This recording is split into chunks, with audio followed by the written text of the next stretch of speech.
From the Aegean shores to the banks of the Indus, a vast empire stretched, a testament to the might of the Persian kings.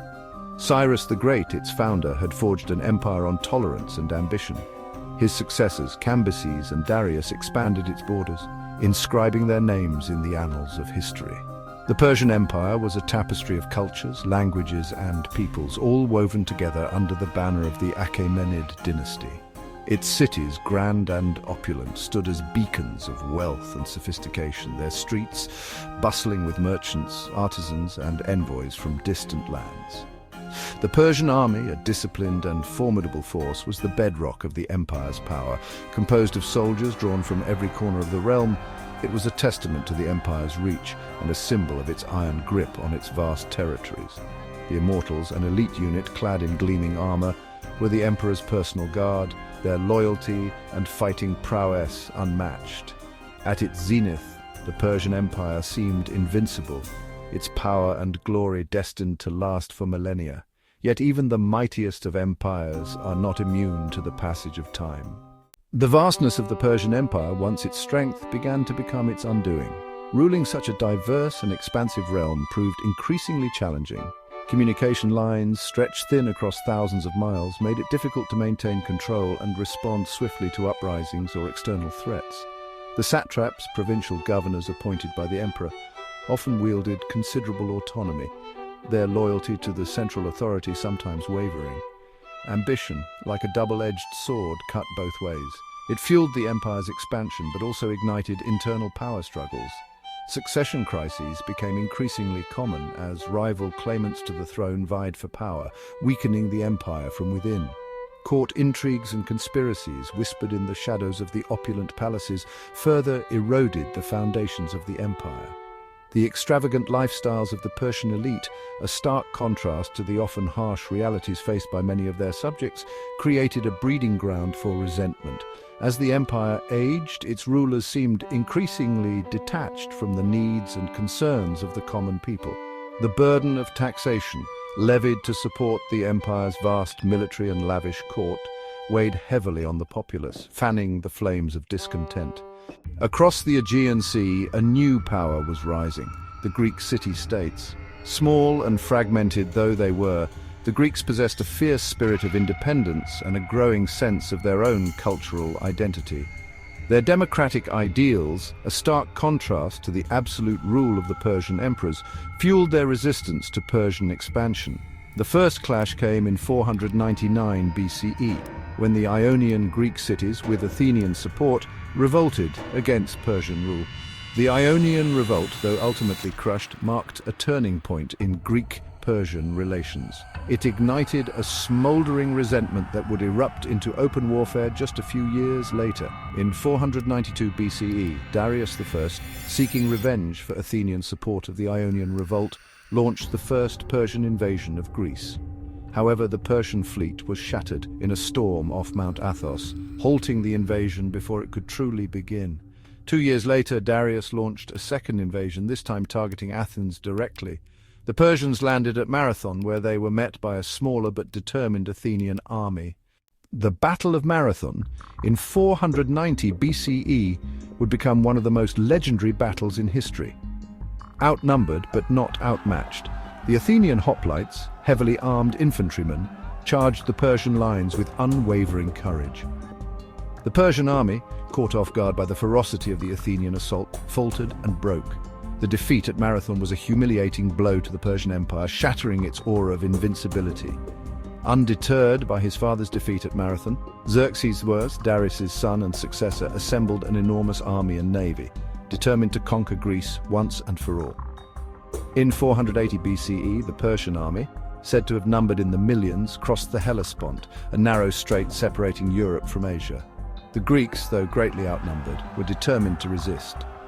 At Thermopylae, a narrow pass, 300 Spartan warriors led by King Leonidas held back the entire Persian army for 3 days, their heroic sacrifice becoming a testament to Spartan courage and discipline. Despite the Spartans' stand at Thermopylae, the Persians outmaneuvered the Greeks and marched on Athens, capturing and burning the city. However, the Athenian fleet, led by Themistocles, had lured the Persian navy into the narrow straits of Salamis, where the Persians' superior numbers proved to be a disadvantage. The Battle of Salamis, a decisive Greek victory, turned the tide of the war in favor of the Greeks. Section 5. The Young Conqueror. The Greek victories at Salamis and Plataea in 479 BCE marked the end of the Persian invasions of Greece. The Persians, though defeated, remained a formidable power. However, the Greek campaigns had exposed vulnerabilities in the Persian Empire. Vulnerabilities that a shrewd and ambitious enemy would soon exploit. That enemy was Alexander III of Macedon, better known as Alexander the Great. In 334 BCE, Alexander, at the head of a well-trained Macedonian army, crossed the Hellespont, echoing the Persian invasion of a century and a half earlier. Alexander's goal was not merely to defeat the Persians, but to conquer their entire empire. Alexander's army, though smaller than the Persian forces it faced, was a well-oiled machine led by a brilliant military strategist. Alexander's victories at the Granicus River, Issus and Gaugamela shattered the Persian army and broke the back of the Persian Empire.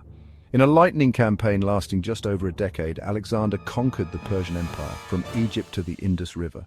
Section 6. The Fall of Persepolis. The fall of Persepolis, the ceremonial capital of the Persian Empire in 330 BCE, marked the symbolic end of the Achaemenid dynasty. Alexander, after defeating the last Achaemenid emperor, Darius III, allowed his soldiers to sack the city, a fiery spectacle that illuminated the night sky for miles around.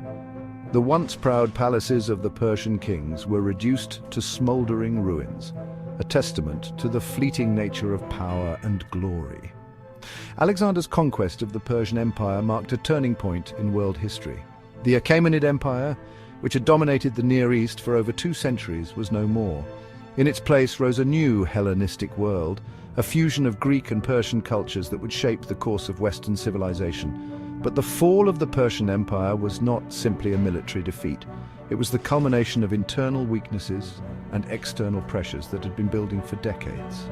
The empire's vast size, once its strength, had become its undoing, making it difficult to maintain control and respond effectively to threats. Section 7. Echoes in the Sands of Time. The Persian Empire, though vanquished, left an indelible mark on the world. Its legacy can be seen in the art, architecture, and literature of countless cultures that flourished within its borders and beyond. The Persians were renowned for their administrative skills, their sophisticated system of roads and communication networks, and their policy of religious tolerance. The Persian Empire's fall serves as a cautionary tale, a reminder that even the mightiest of empires are not immune to the forces of history. It highlights the importance of unity, strong leadership, and adaptability in the face of changing circumstances. The echoes of the Persian Empire's grandeur still resonate today, reminding us of the impermanence of power and the enduring legacy of human civilization. Section 8. Legacy of the Lion and the Sun. The Lion and the Sun motif, a powerful symbol of the Persian Empire, continues to capture the imagination. It represents the duality of strength and wisdom, courage and enlightenment, traits embodied by the great Persian emperors. Though the empire itself has vanished into the mists of time, its legacy lives on, a testament to the enduring impact of Persian civilization. The fall of the Persian Empire was a pivotal moment in world history, marking the end of an era and the dawn of a new age. It was a clash of civilizations, a story of ambition, hubris, and the relentless march of time. The lessons learned from the rise and fall of the Persian Empire continue to resonate today, offering valuable insights into the dynamics of power, the complexities of empire, and the enduring spirit of human endeavor.